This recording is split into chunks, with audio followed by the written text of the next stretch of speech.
ఈ చిన్న గ్రామంలో ఒక అమ్మాయి వైద్యం కోసం కుటుంబం అంతా పడుతున్న కష్టాల గురించి మా టీం ద్వారా తెలుసుకున్నాను.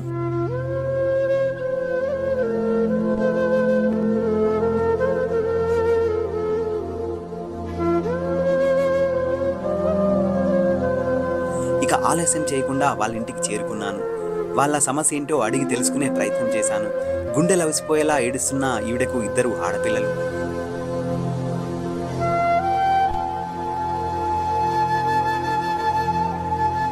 ఏంటి ఈ ప్రాబ్లం ఏంది?